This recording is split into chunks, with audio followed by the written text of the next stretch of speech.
Meus irmãos, a paz do Senhor Jesus, amém? Amém. Vamos abrir a palavra de Deus, então, no livro do profeta Jonas. Mas primeiro, antes de você abrir aí, vamos fazer um exercício aí. Esse é um livro meio chato de achar, tá? É complicado. Você vai abrir sua Bíblia, vai lá no índice da sua Bíblia, vai lá olhar a página onde está, para você não perder tempo, tá bom? Aí você chega lá no livro. O livrinho difícil de achar, gente. Livro do profeta Jonas. Parece que é o livro que está dentro da barriga do peixe, né? Livro do profeta Jonas, nós vamos ler poucos versículos. Eu quero usar somente os 3 primeiros versículos como base da nossa meditação de hoje. Como é de costume, na quarta-feira, eu procuro ser um pouco mais didático e não vou mudar a pegada. Todos acharam? Amém? Beleza. Não tenha vergonha de usar o índice da sua Bíblia, tá, gente? Às vezes a memória dá branco e fica complicado mesmo. Tá bom? Bom, diz assim a palavra de Deus. A palavra do Senhor veio a Jonas, filho de Amitai, dizendo: levante-se, vá para a grande cidade, Nínive, e pregue contra ela, porque a sua maldade subiu até a minha presença. Jonas se levantou, mas para fugir da presença do Senhor, para Tarsis. Desceu a Jope e encontrou um navio que ia para Tarsis. Pagou a passagem e embarcou no navio para ir com eles para Tarsis, para longe da presença do Senhor. Amém.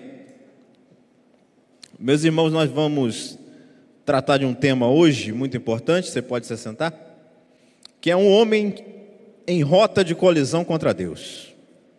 Homem em rota de colisão contra Deus. O livro do profeta Jonas, irmãos, além de ter a sua dificuldade natural de ser achado, ele encontra dificuldades no meio de alguns pseudo-eruditos cristãos, ou seja, pessoas que estudam bastante a palavra de Deus, em dizer que esse livro, ele não é um livro real. Você sabe bem que existe a diferença de história para história. O que é história? É um conto. É um conto. É algo que não existe. Foi inventado. Uma história, com H, é um fato. É um fato consumado. É algo que aconteceu de fato. Então, esses eruditos, pensando que Jonas é uma história, vão dizer que esse livro é uma ficção inventada por um hebreu. E vão dizer que tudo isso aqui é um grande mito. É uma história inventada a partir de outras histórias. Ou seja, alguns entendem, por exemplo, que algum hebreu com inveja de Homero, e Homero foi um poeta que viveu antes de Cristo, escreveu o grande conto chamado Ilíada, e escreveu algo semelhante também, a qual ele tinha uma donzela, uma mulher que ele amava tanto, e tinha que salvá-la de um monstro marinho. Isso é uma das histórias. Mas também há um conto grego a respeito da pessoa de Hércules, aquele mítico personagem que seria o filho de Zeus, o deus do Olimpo, ou o deus dos deuses, em que ele também vai enfrentar um monstro marinho, a qual está lutando contra ele para salvar a sua amada das garras desse monstro. E ele luta por 3 dias, e ele vence esse monstro marinho e salva essa mulher, e eles são felizes para sempre, como você sabe, como acontece em toda história, todo conto. Porém, queridos, o livro de Jonas, ele não é um mito. É uma história, é um fato, é um personagem que existiu, principalmente na narrativa bíblica, pois ele é mencionado no segundo livro dos Reis, no capítulo 14, versículo 25, a qual ele profetiza no tempo de Jeroboão II. Então Jonas não é um mito, algo inventado, algo dito por um hebreu com inveja de um belo conto, de uma bela historinha, e decide escrever a dela, como dizem muitos por aí. Por quê? Porque se nós cremos, eu sei que você crê, que Deus, do absoluto nada, criou todas as coisas que existem, você não tem dificuldade nenhuma de crer que Deus prepara um animal marinho para engolir um homem. Então você não tem problema nenhum acreditar nisso. Porque quando a gente vai olhar para o livro de Jonas, a gente sempre pensa no livro de Jonas como uma história para crianças. Olha, um peixe que engoliu um rapaz, e ele ficou lá dentro do peixe. Porém, o livro de Jonas, ele retrata um defeito moral de um profeta. Bem diferente dos profetas, outros profetas canônicos como Jonas, que sempre ouviram a palavra do Senhor e sempre buscaram obedecer, sempre buscaram ir adiante, pregar as verdades, a qual Deus mandava, ordenava eles que pregassem. Jonas faz totalmente o contrário. Ou seja, Jonas é muito doido. Veio a palavra do Senhor a Isaías, veio a palavra do Senhor a Amós, veio a palavra do Senhor a Jeremias, veio a palavra do Senhor a não sei mais quem. E o que eles fizeram? Cumpriram a missão, foram adiante, enfrentaram os perigos, não tiveram medo, não temeram, foram para dentro do problema. Mas Jonas não. Jonas bate continência para Deus. Eis-me aqui, mas para fugir, não para ficar, não para fazer a obra. Estou aqui, Senhor, mas estou indo embora. Então ele decide, numa ideia brilhante, né? Claro que eu estou usando da ironia, numa ideia brilhante, em pegar todas as economias que tem e viajar para uma cidade que ficava a 4.000 quilômetros de Jope, que é a cidade de Tarso, que fica na costa, se não me engano, oeste da Espanha. E a Espanha era o último lugar geograficamente conhecido. Ou seja, Jonas pensou em sua sapiência duvidosa, vamos dizer assim, em que podia ir para um lugar muito distante, em quilômetros, e mesmo assim fugir da presença de Deus. Lê do engano. Então o que acontece? Vem sobre o navio uma embarcação, uma grande tempestade. A tempestade sacode ali aquele navio a ponto deles se desesperarem da própria vida. Mas o motivo não era necessariamente as pessoas pecaminosas, os marinheiros pecadores, ímpios, pagãos, porque você vai ver na narrativa que eles vão mencionar deuses, então eles são pagãos. Mas o motivo da tempestade não era eles, era o próprio Jonas. Então Jonas é lançado ao mar, a fim de que se livrassem do perigo da tempestade, e vem então um grande monstro marinho, ou um peixe, que a Bíblia chama de grande peixe, não chama de baleia, então a gente não pode dizer o que a Bíblia não está dizendo. Vem esse grande peixe, engole esse homem, e dentro desse peixe, dentro dessas entranhas, nesse lugar maravilhoso, que é o primeiro homem a viajar de submarino, se chama Jonas, nesse submarino de entranhas, ele vai clamar ao Senhor, o Senhor vai ouvir a sua voz, e ele vai ser lançado como um peixe que cospe um lixo que achou no mar, dentro de numa praia. Dessa praia, Deus fala com ele novamente: vai para Nínive, cara, já te avisei, prega o negócio que eu mandei e tal. Ok, Jonas, ele é um pregador medíocre, a gente sabe disso. A pregação dele está descrita em uma frase: ainda 40 dias, Nínive será destruída. Se Jonas estivesse no seminário de teologia, tinha sido reprovado em hermenêutica, em exegese e em homilética, não teria passado. Porque o sermão dele era isso: em 40 dias Nínive será destruída, em 40 dias Nínive será destruída. Você já pensou ouvir um pregador desse que repete a mesma coisa? Porém, agora, os efeitos da pregação de Jonas são extraordinários. Mas Jonas fica irado com o resultado. E agora ele está debaixo dos olhos de Deus, furioso com o resultado da sua pregação. Porém, todas essas ações de Jonas, apesar dele ter ido até Nínive, até pregado aquela cidade, ter causado um grande resultado, esse homem está em rota de colisão contra Deus, porque ele está irado contra Deus. Então eu quero pensar alguns pontos com você a respeito desse livro. Como ele é pequeno, nós vamos passar por ele todo até o seu final, não ler todos os versículos, porém considerarmos pontos importantes para nossa meditação. Em primeiro lugar, é a clareza da missão. Olha comigo aí o versículo 1 e 2. A palavra do Senhor veio a Jonas, filho de Amitai, dizendo: levante-se. Primeira coisa, levante-se. Está descrito aí no versículo 2. Profeta parado serve para nada. Profeta tem que estar em atividade. Profeta tem que estar pregando. Profeta tem que estar falando das verdades de Deus. Profeta tem que estar em ação. Segundo, vá. Então, ele foi direcionado a fazer o quê? A vontade de Deus. Levante-se, deixa de ser preguiçoso, vá. Segundo ponto, pregue. Pregue o quê? Pregue a palavra de Deus. Quarto, pregue contra o quê? Pregue contra o pecado. Então Jonas tinha o quê? Uma clareza de missão. Jonas não foi pego de surpresa. Deus não falou: Jonas, levanta e vai fazer alguma coisa. Não, Jonas, levanta, vai até a cidade tal, vai fazer a minha vontade, vai pregar contra o pecado, porque eu quero que aquela cidade lá, grande e importante para mim, seja convertida pela minha palavra. O que Jonas faz? Beleza, Senhor, mas só que eu vou para outro canto. Não vou obedecer. E isso, meus irmãos, está a primeira coisa que eu quero te dizer aqui: o perigo de nós não obedecermos à vontade de Deus. O perigo de nós queremos fazer somente o que a gente quer.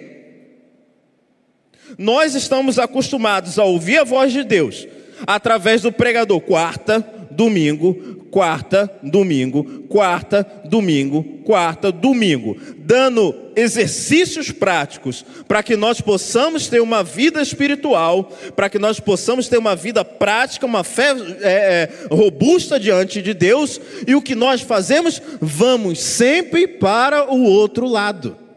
Estamos sempre fugindo de Deus. Quantas vezes você já fugiu de Deus, meu? Eu já perdi as contas. Faça isso, vou esperar. Faça aquilo, vou esperar. Faça mais isso, não quero. Faça mais aquilo, não vou fazer. A gente está sempre ouvindo palavra e palavra de Deus, e sempre ouvindo, sempre absorvendo, e sempre fazendo nada com isso. Nada. O grande motivo da nossa vida às vezes não mudar é que nós pegamos tudo isso que está escrito aqui nessa sagrada escritura e utilizarmos ela somente na quarta-feira, no domingo. Na quarta-feira e no domingo. Nós não temos a noção de que isso aqui é algo prático para a nossa vida. Então o que nós precisamos fazer não é igual Jonas. Não é ficar fugindo da presença de Deus, como se Deus fosse um carrasco, como se Deus fosse um cara completamente irado com você, como se Ele quisesse te destruir. Não, mas importa obedecer à vontade de Deus. A gente tem que obedecer à vontade de Deus, não ir ao contrário, não ir ao contrário. Segundo lugar, observa comigo o versículo 4, é que o profeta, ele se tornou maldição, mas o Senhor lançou sobre o mar um forte vento. O vento aí é chamado de siroco, é um vento muito quente e muito forte, que vem de um lado, que me fugiu a memória agora, e balança o mar e cria uma grande tempestade. E Deus lançou um forte vento, levantou-se uma tempestade tão violenta que parecia que o navio estava a ponto de despedaçar. Qual a ação dos marinheiros? Ficaram com medo, clamavam cada um ao seu Deus, lançaram no mar carga que estava no navio, para que ele ficasse mais leve. Então, o que aconteceu aí é que um judeu, um profeta, um homem levantado por Deus, um homem levantado para pregar a palavra de Deus, tornou-se maldição na vida dos outros.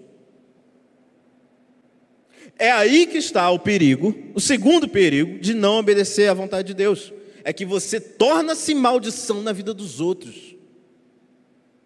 Você prega, enfia a palavra nos outros, mas por trás da capa do pregador, do paletó, do microfone, da Bíblia, do esboço, você não vive a vontade de Deus. E você começa a ser o quê? Uma pedra de tropeço na igreja. Começa a ser uma maldição para a vida dos outros. A igreja começa a mirrar, a igreja começa a esvaziar, tudo começa a dar errado. Mas não só isso, começa a dar errado na vida dos ímpios, porque agora você está no meio de um lugar de pessoas que não conhecem a Deus, a vida delas já está amaldiçoada demais, e você mais um pedacinho de maldição na vida delas. E você se torna maldição. O que vem? Tempestade. Tempestade, navio balança, a tua vida fica balançada. Às vezes é coisa que você nem fez. Às vezes é um profeta que está no seu meio, que não está vivendo a vontade de Deus, não está fazendo a vontade de Deus, e você está vivendo essa grande tempestade. Você lembra lá em Gênesis 12, que entra ali, começa a ser inserida ali a história de Abrão, depois muda para Abraão, é que os judeus foram chamados para ser bênção na terra, e a partir deles vir a descendência que veria o Messias, o Salvador da nossa vida. E agora um judeu está num barco que tornou-se maldição. Você lembra lá de Josué capítulo 7, se não me falha a memória, que Acã causou problemas para o exército de Deus, porque ele teve a brilhante ideia de roubar. Mas um judeu que se tornou maldição. E muitos de nós, por não obedecer à vontade de Deus, nós criamos tempestades em copos de água. Às vezes as tempestades que estão acontecendo dentro da sua casa é por causa de uma obediência, de algo que você deixou de obedecer lá atrás, que começa a vir a consequência. Aí vem com um vento pequeno, aí vem com umas gotas de chuva, aí vem com uma nuvem carregada, aí agora começa a vir as coisas destruindo. Então tem uma tempestade que foi causada, às vezes por você, porque você é um profeta de Deus. Mas lembrem-se que essa ideia de profeta, de entregar a mensagem do Senhor, de fazer a vontade de Deus, isso não é só para quem prega, não é só para pastor, não é só para presbítero, não. Quando entrou a nova aliança, o sangue de Jesus foi derramado, inaugurada a nova aliança, você agora é geração eleita, sacerdócio real, você é um profeta de Deus, você é um sacerdote de Deus, você é um instrumento de Deus para abençoar vidas e não criar tempestades. Agora, terceiro, observe comigo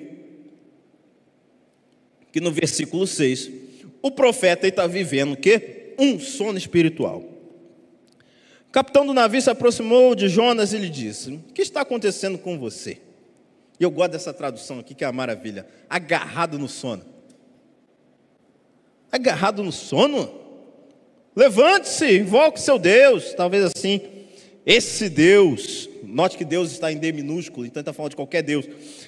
Note, talvez assim esse Deus se lembre de nós, para que não pereçamos. O que está acontecendo aí, meus irmãos, é que muitas pessoas estão passando por grandes tempestades, e estão dormindo no meio delas.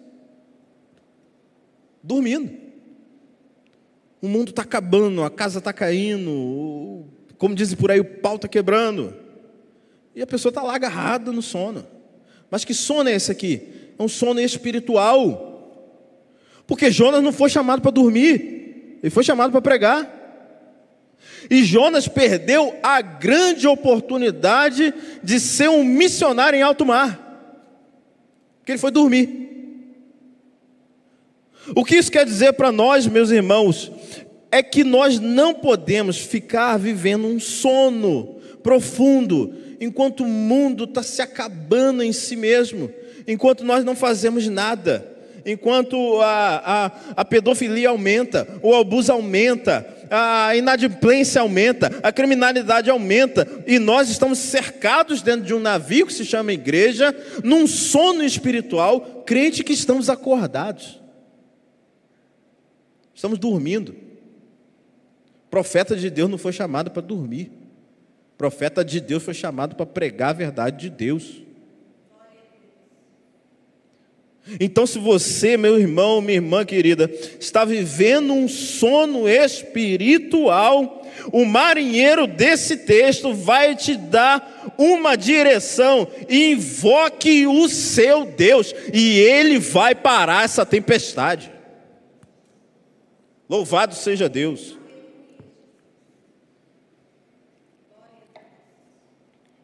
Mas observe aí comigo, que Jonas, agora, ele é visto como uma carga que estava atrapalhando o navio. Então, quarto lugar, observe que o Senhor, meus irmãos, apesar das coisas, eu gosto muito dessa história, porque ela me traz uma reflexão muito profunda sobre a bondade de Deus. É que Jonas, ele é lançado ao mar, no meio de uma tempestade, mas Deus ainda olha para ele, o fujão, e prepara um animal marinho, um grande peixe, que o engole e o guarda. Olha só que interessante isso. É que as providências de Deus, meus irmãos, são bem esquisitas. Bem esquisitas. Há coisas que nós vivemos, meus irmãos, que a gente pensa assim: rapaz, não é possível que Deus está nesse negócio não, e se torna uma grande bênção. Então Deus prepara esse grande peixe, e esse grande peixe engole Jonas, e Jonas esteve 3 dias no ventre desse peixe, 3 dias no meio das entranhas de um animal, 3 dias num lugar que provavelmente estava muito agradável, 3 dias num lugar de reflexão, 3 dias nas trevas de um peixe. E por que Deus faz isso?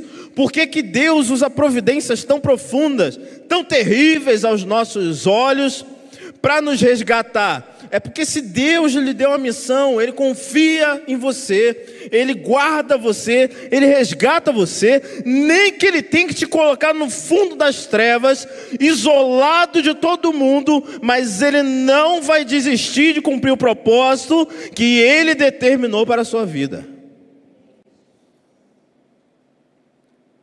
No meio das entranhas de um peixe, está lá o Jonas, gostando pra caramba de viajar de submarino.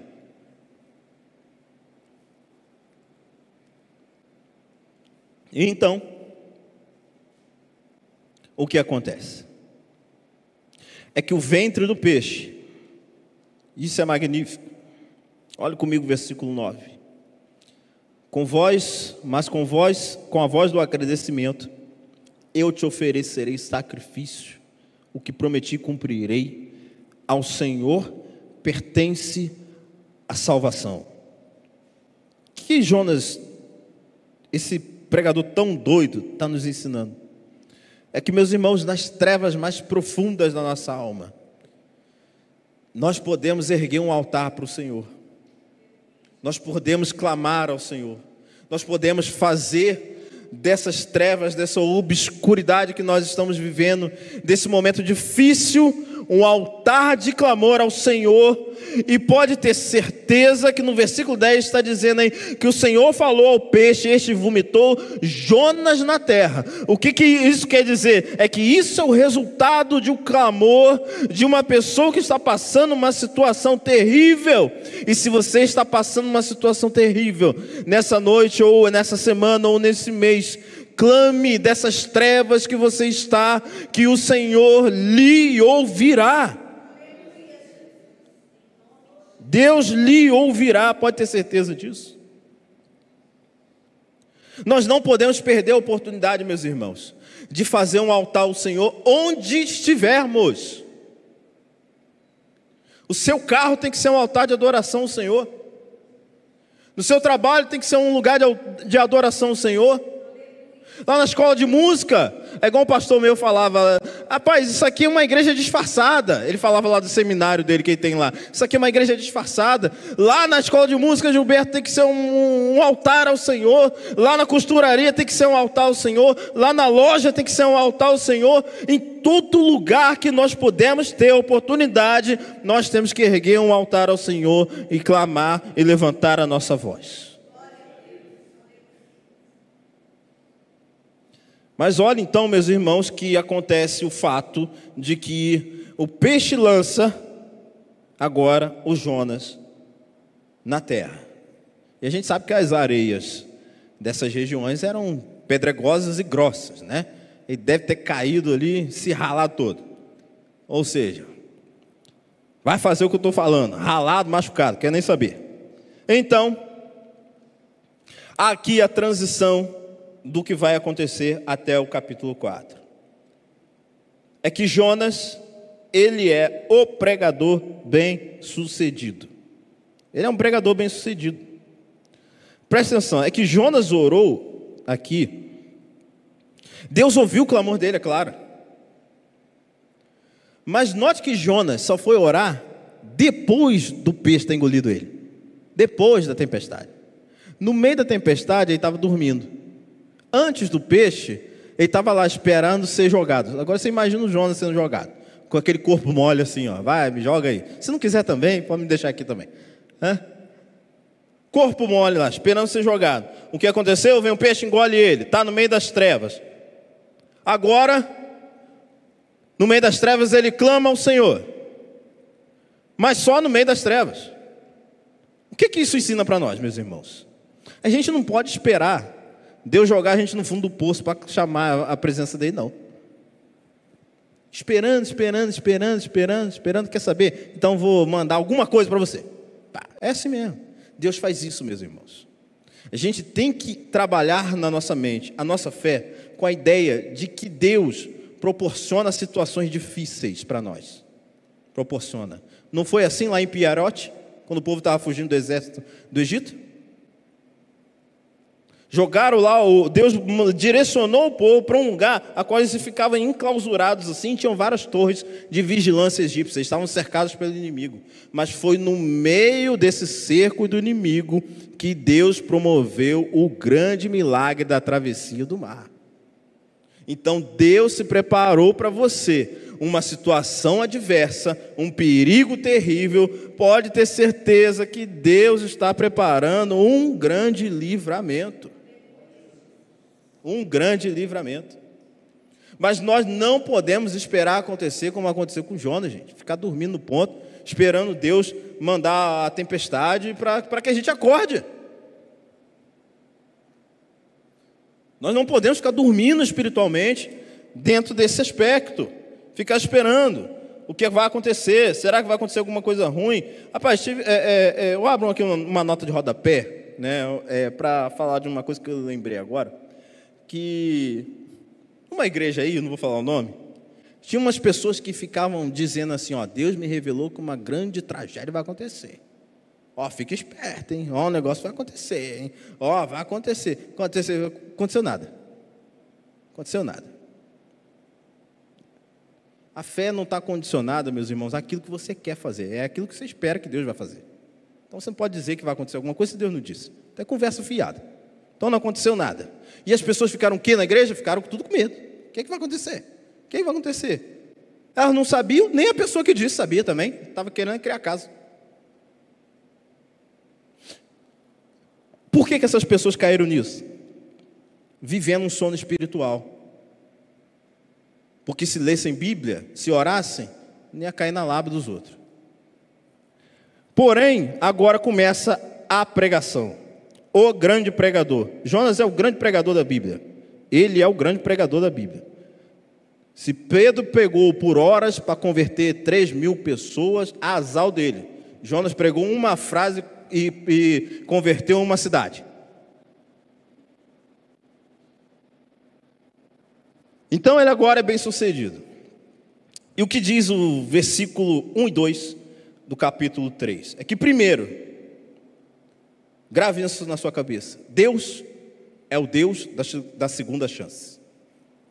A palavra do Senhor veio a Jonas pela segunda vez.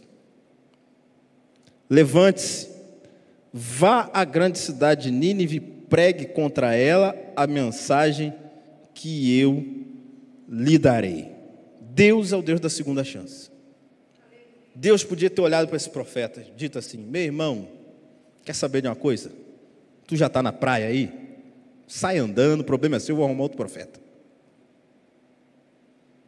Essa pregação aí que eu falei para você dar, esquece isso aí, rasga os bolsos e vai para outro lugar. Vou caçar outro profeta. Que profeta que não falta? Se eu quiser levantar 10 profetas, eu vou levantar 10 profetas. E você vai pescar peixe, você já está acostumado com peixe. O que Deus fez? Deus não olhou para aquilo que Jonas fez. Ele não olhou para aquilo que Jonas fez. Sabe por quê, meus irmãos? Porque nós caímos. As nossas pernas, elas são, numa linguagem bem antiga, trôpegas. Elas são bambas. Nossos tornozelos, eles não aguentam o peso dos nossos pecados. Nós caímos. Mas lembre-se que o trabalho de acusar é do diabo, não é de Deus. E se Deus lhe deu uma missão para cumprir, Deus não vai ficar olhando, acusando aquilo que você fez, porque com Deus é assim: meu filho, é daqui para frente, não daqui para trás, é daqui para frente. Então, se você caiu lá atrás, não esqueça disso, mas lembre-se que Deus não está olhando para isso, está dizendo: é daqui para frente agora, é daqui para frente. Quem olha para o passado do homem é eu e você, meu irmão. Quando a gente fala assim que Deus lança nosso pecado no mar do esquecimento, Ele não tem vara para ficar pescando de volta, não. Ele lançou e acabou. É isso que Ele está fazendo com Jonas agora. Jonas, a minha palavra está vindo a você segunda vez. Porque eu quero que você pregue, Jonas. Eu quero que você cumpra a missão, Jonas. Se você está aqui na presença de Deus de novo, estava no domingo, está na quarta-feira, é porque Deus ainda tem coisa para cumprir na sua vida. Senão você já estava fora, senão você já estava caído, senão você estava sendo acusado pelo diabo. Deus tem uma nova chance para mim e para você. Deus tem uma nova chance para cada um de nós, meus irmãos. E quais são os efeitos dessa pregação, meus irmãos? Que segundo, a pregação ela funciona. Porém o profeta está com caráter desviado. Ele está com caráter desviado. Jonas é um caso muito curioso do pregador que fica insatisfeito com seus resultados. O que a gente quer? Que pregue aqui, está 20 visitantes, os 20 levantam a mão para Jesus. Os 20 quer fazer discipulado, os 20 quer conhecer mais a palavra de Deus, todo mundo quer vir para a igreja, é isso que a gente quer todo mundo levantando a mão para o alto, glorificando a Deus, né? Isso faz parte da nossa humanidade mesmo, tá? Mas isso não quer dizer que tenha gente convertida. Porém, a gente gosta dessas coisas mesmo. O nosso ego é assim mesmo. Nós somos seres humanos. É isso mesmo. Não que a gente viva para isso. Mas é legal você ver a pessoa reagindo à mensagem. Ver que elas estão entendendo a mensagem. Mas Jonas é maluco. Jonas é doido. A pregação dá certo. Mas ele está irado porque a pregação deu certo. Você entende um pregador desse?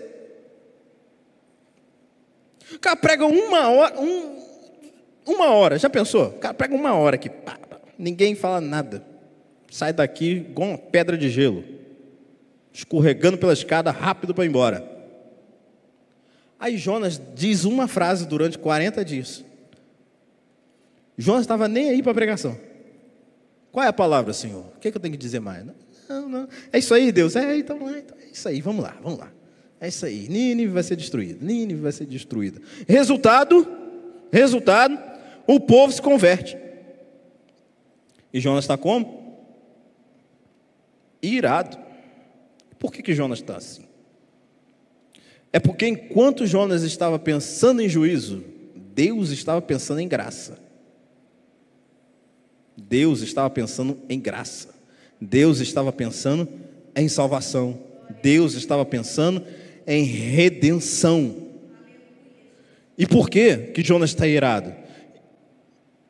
Se você for em Naum capítulo 3, eu não vou lá agora, depois você dá uma lida, você vai ver que o texto de Naum capítulo 3 vai falar sobre a grande cidade de Nínive. E vai dizer que era uma cidade perversa, cruel, imoral e tudo mais. E realmente, essa grande cidade de Nínive, que tinha centenas de habitantes, que era a maior cidade do mundo na sua época, tinha a fama de ser militarmente muito cruel. Muito cruel.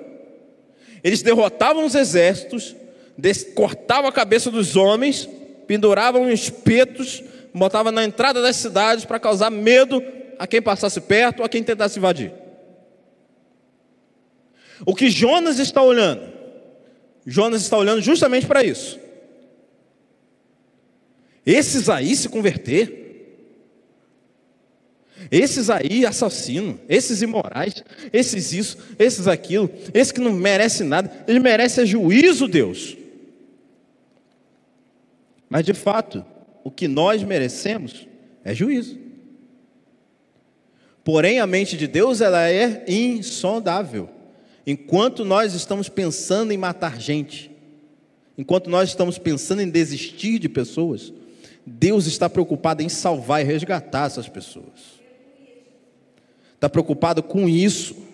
Sabe por quê? Olhe comigo que Ezequiel capítulo 33, versículo 11, vai dizer que Deus não tem prazer na morte do ímpio, antes quer que ele se arrependa dos seus maus caminhos e viva. E viva.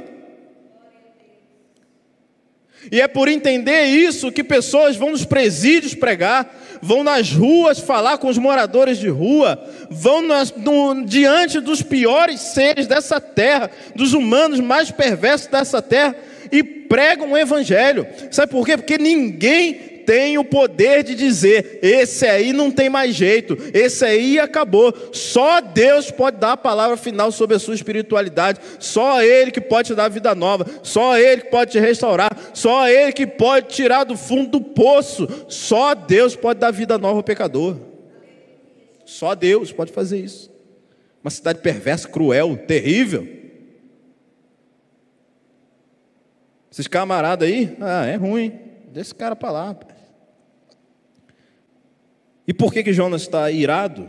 E isso aqui serve para nós que pregamos a palavra. Em terceiro lugar, Jonas não administra o resultado da mensagem. Não administra o resultado da mensagem.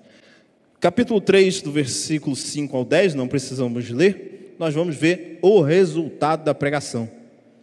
As pessoas se convertem, se arrependem. Agora o rei proclama um jejum, ele entra em jejum, seus súditos em jejum, a cidade toda em jejum, mulheres, crianças, idosos, homens, de maneira que até os animais foram vestidos com panos de saco e fizeram um jejum. Coitados, eles nem sabiam o que iam fazer, né? Mas entraram no barco. Fazer o quê? Está aí dentro. Então o resultado da pregação foi fenomenal, apesar de um sermão medíocre. E isso nos ensina, pregador, pregadora, que nós não controlamos o resultado disso aqui que nós estamos falando. O resultado da pregação, ela está nas mãos de Deus. Olha comigo em Atos 3, o resultado da pregação de Pedro, mais 3.000 almas se converteram. Resultado da pregação de Paulo lá em Éfeso, Atos capítulo 19, os feiticeiros pegaram seus livros, queimaram.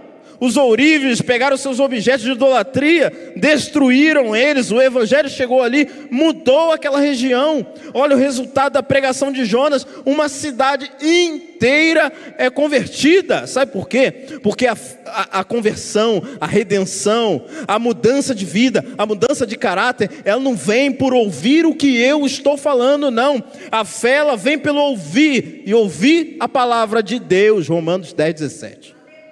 Ouvir a palavra de Deus. Eles ouviram a palavra de Deus. A palavra era pequena, mas era inspirada. É a palavra que tem poder de mudar a vida do homem. Só a palavra. E Deus dá a palavra a Jonas. E Jonas prega a Nínive. Porém, irmãos, eu quero entrar no capítulo 4, caminhando para o final, e dizer a você algo pessoal. O capítulo 4 ele é muito pessoal. Ele é muito intrínseco. Quando nós fazemos a leitura correta do livro, quando lemos, lendo para nós, para nossa exortação, é que o coração de Jonas, meus irmãos, ele bate no meio do seu peito. O sangue de Jonas corre nas nossas veias. Por que eu estou dizendo isso? Primeiro, Jonas quis morrer porque outros quiseram viver. Capítulo 4, versículo 1 ao 3. Mas Jonas ficou muito aborrecido, com raiva. Ele orou ao Senhor e disse: Senhor, não foi isso que eu disse estando ainda na minha terra.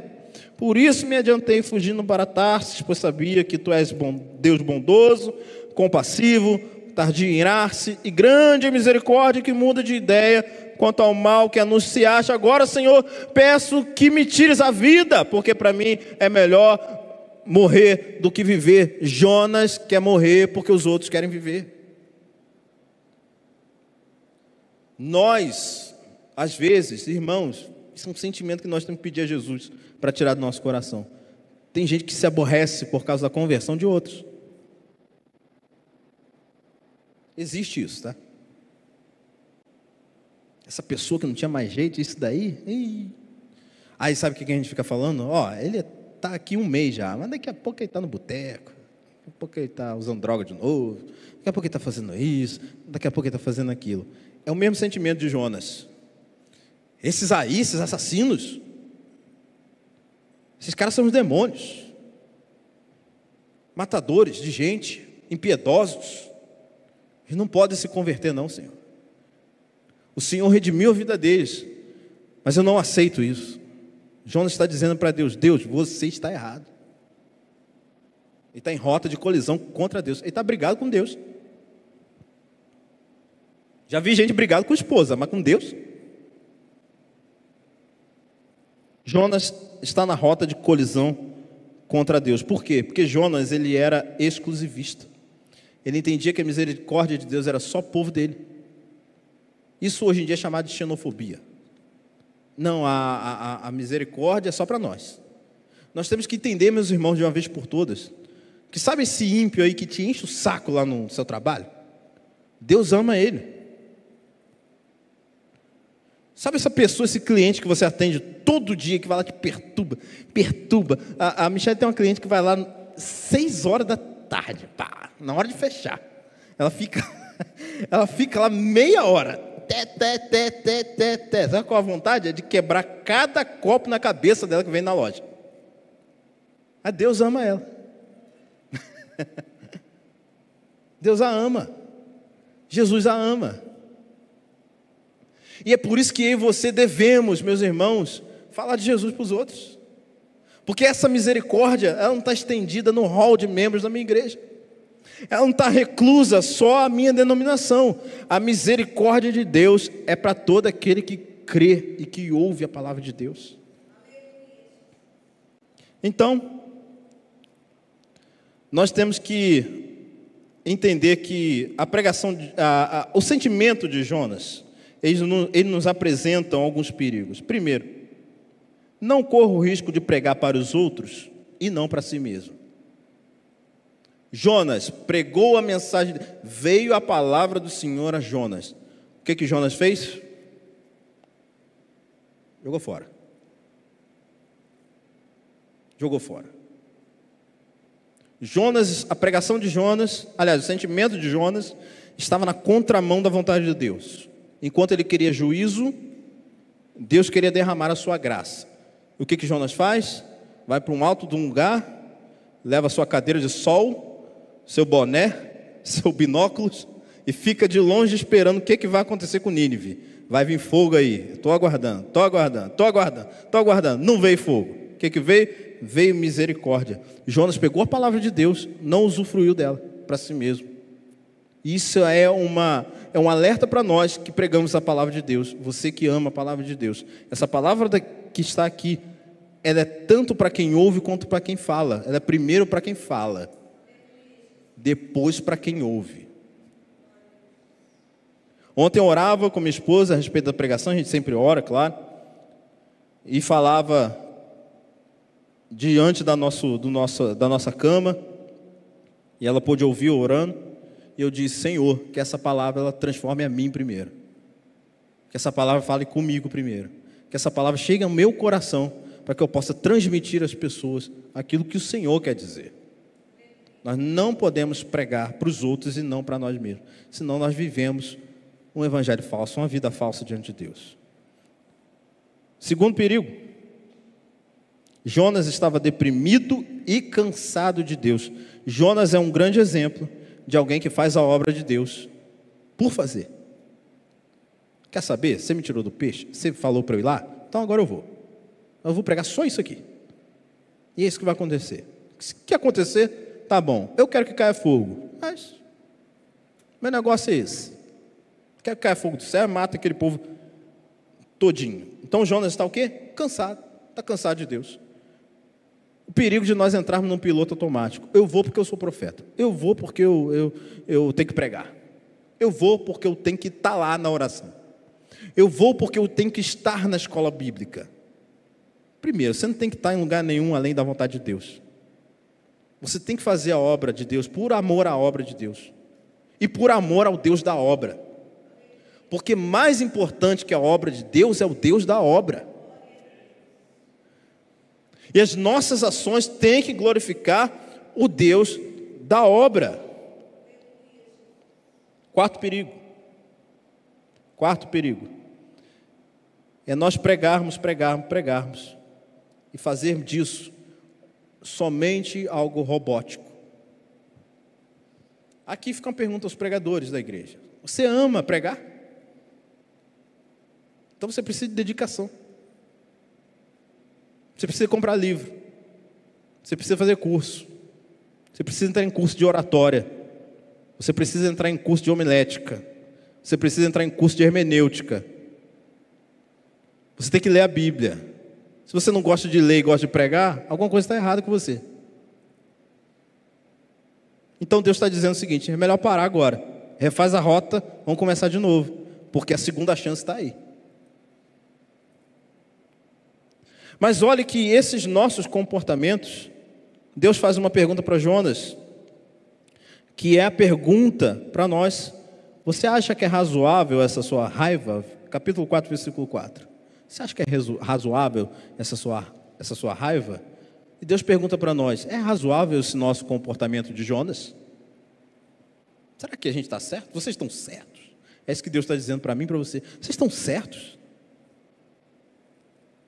O que Jonas responde para Deus nesse primeiro momento? Nada. Ele ignora Deus.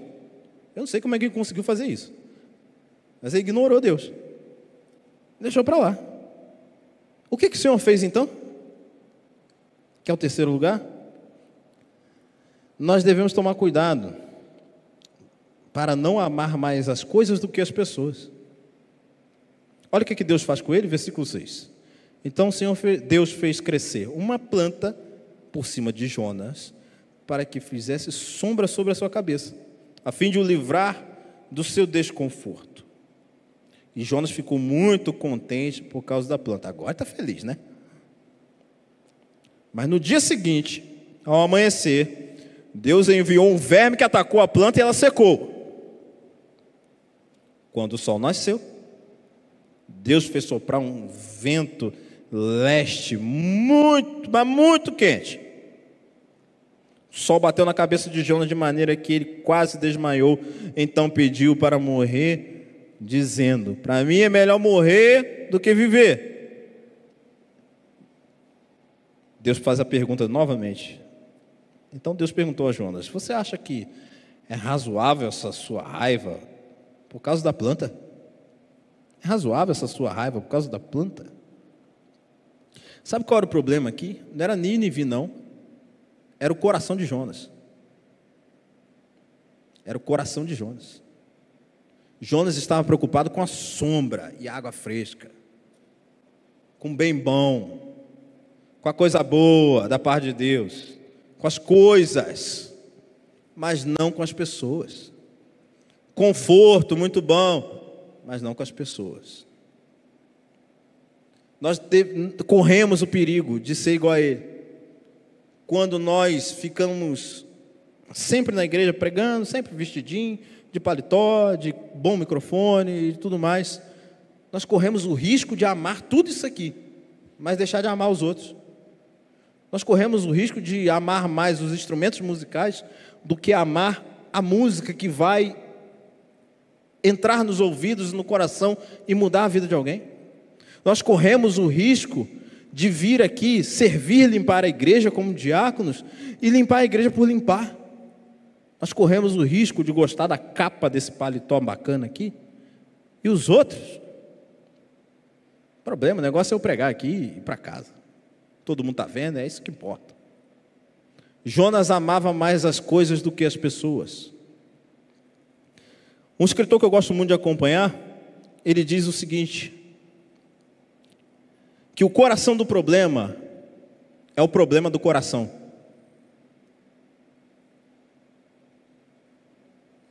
Essa é uma grande verdade, meus irmãos. O problema estava não no coração de Deus, mas estava no coração de Jonas. O coração de Jonas que era o problema da missão ter sido cumprida. Então nós precisamos, meus irmãos, terminar como o texto termina. O texto termina abruptamente. Eu comento com a minha esposa às vezes que eu detesto o final desse livro, porque ele simplesmente acaba. É igual Atos. Acabou lá a viagem do Paulo lá, o Paulo lá, legal, beleza. E aí? E depois? Sei lá. Então o texto acaba abruptamente. E Deus pergunta a ele: é razoável essa sua ira por causa da planta? Jonas respondeu: acho tão engraçado. É tão razoável que eu até quero morrer. Cadê uma planta? Deus vai começar a fazer a pergunta retórica. Pergunta que já está com a resposta. Você tem compaixão da planta que não lhe custou nenhum trabalho? Você não a fez crescer. Numa noite ela nasceu e na noite seguinte desapareceu. E você não acha que eu deveria ter muito mais compaixão da grande cidade de Nínive, em que há mais de 120 mil pessoas que não sabem distinguir entre a mão esquerda e a mão direita, e também muitos animais? O livro encerra assim. Essa pergunta, ela não é para Jonas somente, é para mim e para você. Nós amamos coisas que nós nem edificamos, mas nós não temos misericórdia de pessoas.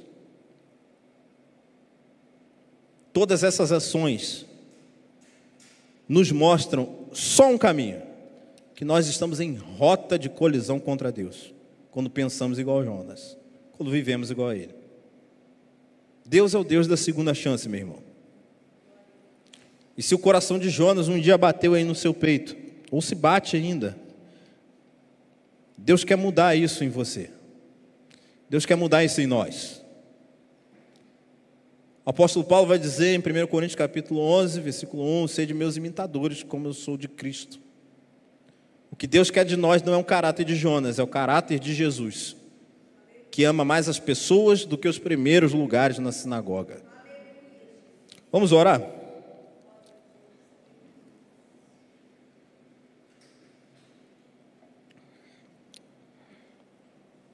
Feche seus olhos.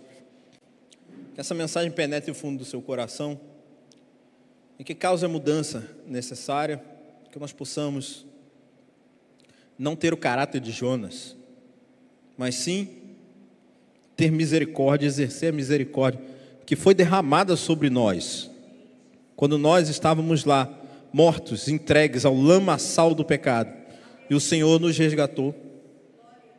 Ó Deus, nós te adoramos nessa noite, bendizemos o teu nome, pedimos, Deus, que o Senhor, Deus, tire toda a dureza do nosso coração. Ó Deus, pois a palavra diz, se ouvires a voz do Senhor teu Deus, não endureçais o seu coração, como foi no dia da provocação. Isso quer dizer, meu Deus, que um dia nós vivíamos provocando a tua ira, mas pela tua misericórdia e graça, através do seu Filho Jesus, o Senhor nos resgatou das garras da morte e nos deu nova vida, e através da pregação, Deus. Obrigado, meu Pai, porque um dia o Senhor enviou um profeta a nossos ouvidos e disse as benditas verdades do Senhor, e nós cremos.